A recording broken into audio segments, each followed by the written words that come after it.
Bueno, nada, como les decía entonces, perdonen la demora, voy a ir medio rápido. Entonces voy a concentrarme un poco en la industria frigorífica durante las 3, 4 últimas décadas. Lo que voy a hacer en la presentación es ir primero a presentar muy brevemente las etapas por las que ha pasado la industria frigorífica a lo largo de la historia. Voy a situar el estudio del sector industrial cárnico en el periodo reciente, en este marco de acontecimientos tanto a nivel global como nacional. Posteriormente voy a describir someramente, brevemente, algunos cambios que tienen que ver con la estructura del parque industrial para focalizarme luego en lo que pongo la lupa en el estudio, que es los nuevos actores, sus estrategias y las consecuencias en términos de concentración de mercado. Con la idea también de identificar las principales plantas y firmas líderes de esta reconversión industrial del último ciclo en Uruguay. Y por último, más bien de los resultados, a modo de reflexión, dejo planteadas algunas preguntas que me surgieron una vez teniendo un poco los datos. Entonces, en trazos bien gruesos, se podría decir que la industria frigorífica en Uruguay transita tres grandes periodos. La primera generación de frigoríficos tuvo lugar durante la primera mitad del siglo XX. Se componía de un número reducido de establecimientos, con excepción del frigorífico nacional, todos estaban en manos de extranjeros. Estas plantas tenían un diseño industrial muy similar a las plantas de Chicago, de gran escala, una capacidad de faena diaria de 1.500 vacunos, 4.000 animales en total, y producían distintos productos finales, ¿no? Solo distintas especies de animales, sino que fábrica textil de bolsas de envase de carne, metalúrgica para envases de hojalata de corned beef, etc. La segunda generación de frigoríficos emergió en la década del 60, cuando los capitales extranjeros se retiraron. Fue promovida por un conjunto de políticas que tenían por finalidad la reactivación del sector agroexportador. Y a diferencia de la primera, esta segunda generación de frigoríficos, también llamada nueva industria, en la literatura se la llama así, se componía por un conjunto más numeroso de plantas de faena, pero de menor tamaño. Faenaban en el orden de 600 a 700 animales por día. Tenían mayor nivel de especialización y estaban en propiedad nacional. Estas plantas, ahí están simplemente las principales en el cuadro, con apoyo estatal, estos establecimientos lograron consolidarse durante los 70 y sumaron nuevos durante los 80 tras las medidas de liberalización del sector cárnico que se dio en Uruguay, que incluyó la autorización del ingreso al abasto de mataderos habilitados a nivel nacional que antes abastecían la industria de chacinado. Por tanto, de contar con un parque industrial que se componía por 5 grandes plantas frigoríficas, se pasó a una estructura de mercado conformada por aproximadamente 40 establecimientos habilitados a nivel nacional. La tercera generación de frigoríficos, que comienza a perfilarse durante la segunda mitad de los 90, de la década de los 90, como vamos a ver a continuación, no se diferencia demasiado de esta segunda, en lo que tiene que ver con el número de establecimientos. Más o menos se mantienen en 40 plantas las habilitadas a nivel nacional. De hecho, mantiene además el núcleo duro de las plantas de la nueva industria ampliada, de esta que yo les comenté recién. Sin embargo, las plantas adquieren más escala en este último periodo de tiempo, se modernizan y en su mayoría cambian de dueño. ¿Sí? Ahora voy a poner un poco, antes de ir a poner la lupa sobre los cambios del ciclo reciente, voy a referir al contexto en que se encuentra inmersa la industria cárnica, que mucho de eso han hablado acá ya. Es un periodo que desde la economía, más precisamente la historia económica, es referido como segunda globalización y que presenta algunas singularidades que importan y que hacen al análisis de las cadenas productivas. Esta fase se caracteriza por una mayor interrelación entre países y regiones que impacta directamente en el comercio y que ha estado liderada por el auge de las tecnologías de la información y las telecomunicaciones y más recientemente, como decía Marlon, por las tecnologías de la revolución 4.0, que en realidad han promovido cambios en las formas de organización de la producción, en las formas del trabajo, en todas las actividades productivas, y eso incluye las de base agropecuaria, claro. Entonces, por un lado, en este marco ha habido un proceso de expansión de la inversión extranjera directa que ha otorgado un mayor rol a las empresas transnacionales. En particular, en lo que tiene que ver con las cadenas agroalimentarias, se destaca el mayor poder adquirido por las grandes empresas compradoras y por las megaplantas procesadoras, por así decirlo, ¿no? Estas grandes plataformas de procesamiento. Por otro lado, se han registrado cambios en los patrones de consumo y en las condicionantes de acceso al mercado, relacionadas con esos patrones de consumo que van cambiando, que eso está asociado a que a mayores exigencias en materia sanitaria, de inocuidad, calidad, de cuidado ambiental, que repercuten en qué tipo de demanda de bienes agroalimentarios se están demandando por los mercados, sobre todo aquellos más sofisticados. Y por último, destacar que en este contexto de la revolución 4.0, más acá en el tiempo y un poco antes la de las TICs, ha habido mejoras tecnológicas y organizacionales, recién algunas de ellas lo describió Marlon, que de alguna forma en menor o mayor grado, dependiendo de los casos, han viabilizado el cumplimiento de esos nuevos requerimientos de los consumidores. En lo que tiene que ver con lo ocurrido fronteras adentro, es este periodo, es una fase de profundización, en el periodo de profundización de la globalización, se da un poco la vuelta a la estrategia de inserción externa centrada en los bienes de base agropecuaria en Uruguay y en la región toda. A fines de los 70 se promueven cambios radicales en la política económica que abarcan el conjunto de las actividades agropecuarias, sobre todo las dirigidas a la exportación, y que inciden directamente en la industria frigorífica. Quizás el cambio más relevante, como figura allí, es el pasaje de una intervención muy pronunciada en lo que refiere a la comercialización del ganado y de la carne vacuna a la liberalización de los precios en todas sus etapas de comercialización. Durante los 90, en el marco también de la profundización de esta liberalización del sector cárnico originado de décadas previas, se promueven otras medidas, nuevas medidas tendientes a modernizar la industria frigorífica y a promover una comercialización un poco más fluida entre las distintas fases. Entre ellas, por mencionar algunas, se liberaliza la exportación de ganado a pie, se da fin al proceso y se eliminan las extracciones a las exportaciones de carne, estaba vigente desde inicios del 80, se elimina el stock regulador para el consumo en el periodo post-zafra y se elimina la exigencia del ciclo completo de frío para la exportación.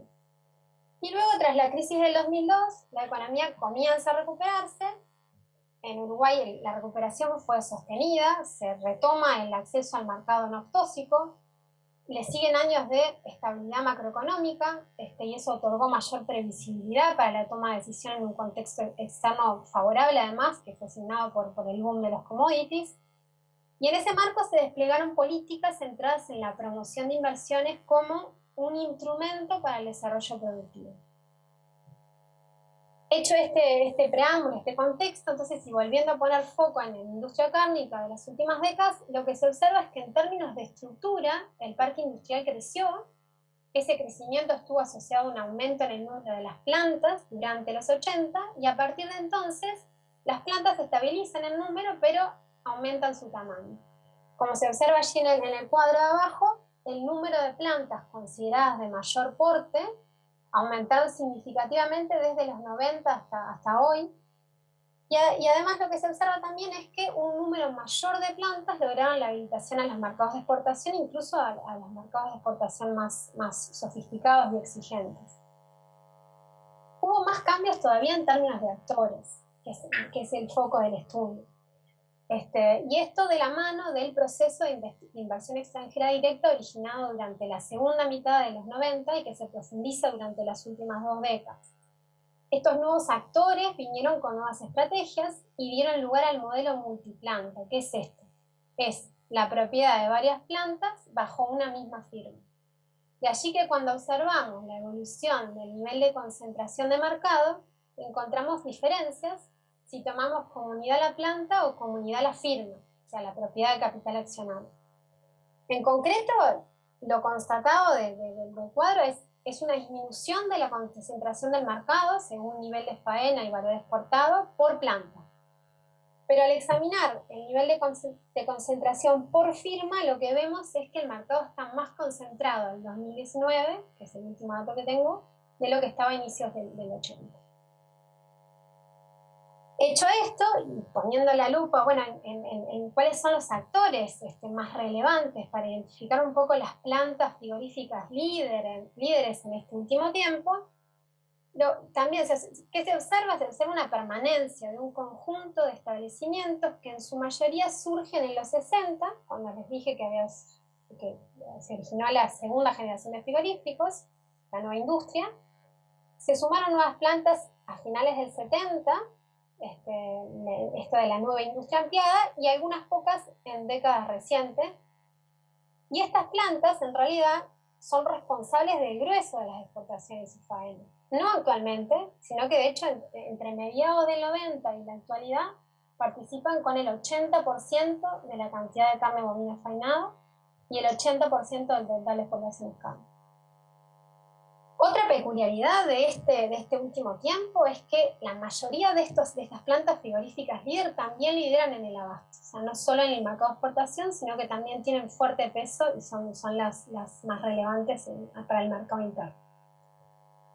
Entonces, hay permanencia en este conjunto de plantas, no cambia, son gran parte del núcleo duro que ya fue originado en los 60, 70 y algunas que se unieron en el último tiempo, pero sí lo que ha cambiado es su propiedad accionaria. 9 de los 14 establecimientos que están allí marcados han sido adquiridos por empresas transnacionales, la mayoría brasileñas. Entonces, ¿quiénes son estos nuevos industriales? Como comentaba antes, este proceso de adquisiciones y fusiones vino de la mano de un importante ingreso de inversión extranjera directa. Una primera oleada se dio a mediados de los 90 hasta quizás mitad de la década del 2000, y el origen del capital era variado, la modalidad predominante era la adquisición de plantas ya operativas, y desde el 2006 la segunda oleada, un poco más intensa, a diferencia de la primera, es predominantemente brasileña, como dije antes, utiliza las fusiones, además de las adquisiciones. Y esto se da en un contexto de que más allá de las especificidades locales como factor de atracción, las propias de Uruguay y propias del sector cárnico uruguayo, los crecientes flujos de inversión se enmarcan, como mencioné al inicio de la presentación, en un contexto de transformaciones productivas y comerciales de carácter más global. De hecho, entre las empresas transnacionales que arribaron a Uruguay durante las últimas 2 décadas se encuentran algunas de las grandes jugadoras a nivel internacional, como son Marfrig, es una de ellas, tiene 4 plantas frigoríficas en Uruguay y actualmente es el responsable de más de 1/4 del total de la faena vacuna y de 1/4 también de las exportaciones cárnicas totales. Minerva es otra de las firmas con fuerte presencia a nivel nacional, tiene 3 establecimientos, participa con 22% de la faena y el 21% de las exportaciones. La presencia de estas empresas transnacionales y del elevado nivel de concentración de la industria, según firma, en Uruguay, se da en Uruguay, pero no es patrimonio uruguayo. Esto es un denominador común de los principales países productores y exportadores cárnicos actualmente. Yo ahí en el documento pongo algunos datos de los principales exportadores y los niveles de concentración, y en todo se da un nivel de concentración más elevado que hace 2 décadas y significativo. En el cuadro allí lo que muestra es las top 10 a nivel mundial, las firmas cárnicas a nivel mundial, que más allá de sus diferencias, el denominador común es que todas se han expandido, operan en más de un continente, en muchos países, han diversificado sus rubros además, entonces abarcan más eslabones de la cadena, no solo de la cárnica, sino también que se han expandido a otras actividades productivas. Finalizando entonces, y lo que les decía al inicio, que a modo de restricción o de cuestiones que me quedaron ahí en la cabeza y seguí un poquito andando, pero no lo que hubiese querido, es espero que en trabajos futuros pueda seguir profundizando, pero entonces esta llegada de capital extranjero a la industria frigorífica uruguaya y el aumento en el nivel de concentración de las firmas vuelve a plantear como viejos dilemas. Por un lado, porque primero hay que reconocer las luces, hay que reconocer que los flujos de inversión extranjera directa han contribuido con la modernización del parque industrial, con la dinamización de la industria cárnica. De hecho, entre 1995 y 2021, como figura allí en la primera gráfica, se cuadriplicó en volumen y hubo una quintuplicación en valor de las exportaciones de carne bovina. El índice de volumen físico de la industria frigorífica se duplicó también durante esos años. Este incremento del volumen físico de la industria frigorífica coincide con una fase expansiva de las exportaciones, que estuvo asociada al acceso al circuito naftóxico y a una menor dependencia de la demanda de los países de la región, también con una redinamización de la ganadería bovina, que posibilitó una mayor regularidad en el abastecimiento de la materia prima y una mejora de su calidad, pero también se corresponde con mejoras en la producción y productividad de la fase industrial del complejo, de la propia industria frigorífica, que tiene que ver con un proceso de modernización de los establecimientos. La introducción de innovaciones tecnológicas ha sido un componente central de la dinámica de la productividad laboral y del nivel de actividad de las plantas. De hecho, las mejoras tecnológicas y organizacionales más recientes tienen que ver con innovaciones vinculadas a la gestión de la cadena de frío, como túneles de enfriamiento, pero también al mantenimiento de procedimientos para garantizar la inocuidad, que incluyen a las TICs, a las tecnologías de información y comunicación, porque en realidad son herramientas fundamentales para el seguimiento de procesos, el control de riesgos, la tipificación automática de las canales, el sistema de cajas negras, que en Uruguay es la trazabilidad de la industria frigorífica en la etapa de procesamiento, y que responden a normativas que hacen en la inocuidad y calidad de las carnes. Volviendo a lo extranjero y lo nacional, lo constatado a partir de las encuestas nacionales de innovación es que las empresas con participación de capital extranjero en la industria cárnica tienen una mayor presencia de conducta innovadora. Esto, por supuesto, está relacionado a otra constatación que también se infiere de las encuestas y de otros estudios en la materia, que lo que dicen es las empresas que introducen mayores innovaciones son las exportadoras y las de mayor tamaño. Eso también está cuantificado. Y de hecho, las extranjeras cumplen con ambas características. ¿Sí? Más allá de lo extranjero, son las más grandes, son las exportadoras.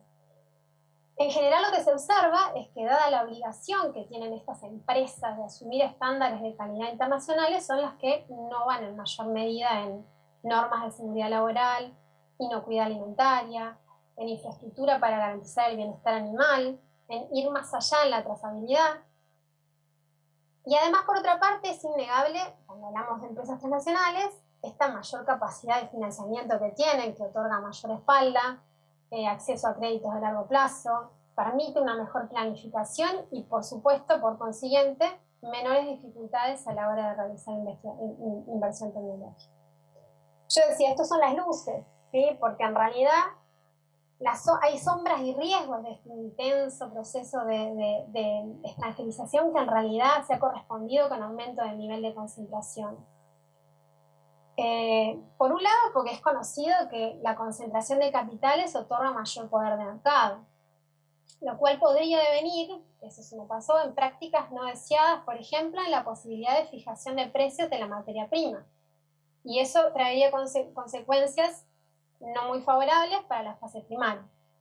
Hasta el momento, y con los datos que puedo recabar ahí rápido, no parecería haber indicios de estas malas prácticas, pero no deja de constituir un riesgo latente. Digo que no hay indicios porque, como ahí ven, tomé el indicador que elabora el Instituto Nacional de Carnes acá en Uruguay, que mide la relación entre los precios de novillo gordo y el ingreso promedio de exportación, y ahí lo que se observa es una correlación fuerte que permite inferir un buen traslado de precio de exportación a la hacienda.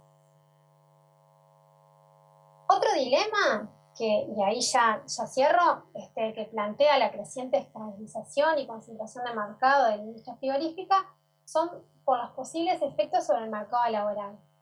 El mayor poder relativo de las firmas, en el contexto de este fenómeno multiplanta que les comentaba, podría devenir en un desbalance entre empresarios y trabajadores respecto a la negociación de las condiciones laborales.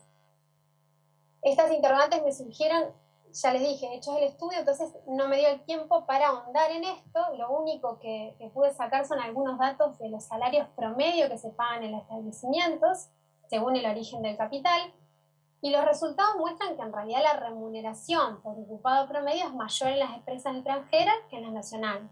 De nuevo, tenemos que tener en cuenta que las extranjeras son las más grandes. Pero no cuento con datos que permitan hacer diferencias o algún tipo de afirmación sobre cómo incide este aumento en el nivel de concentración en cambios de regulación o negociación que podrían ir en detrimento de las condiciones laborales. Es esta una tarea pendiente. De todas formas, y allí lo menciona en el documento, este periodo de mayor intensidad de flujos de inversión extranjera directa se dio en Uruguay, por un lado en un contexto externo favorable, signado por el boom de los commodities y los elevados precios de exportación, y por otro a la interna, por mejoras en las condiciones laborales en el marco de la reinstalación de los consejos de salario en el 2005. Entonces, nada, algo que me pregunto es qué podría ocurrir en otro contexto más adverso con las decisiones, acciones y el comportamiento de las empresas transnacionales de la industria química. Y por ahí cierro. Gracias.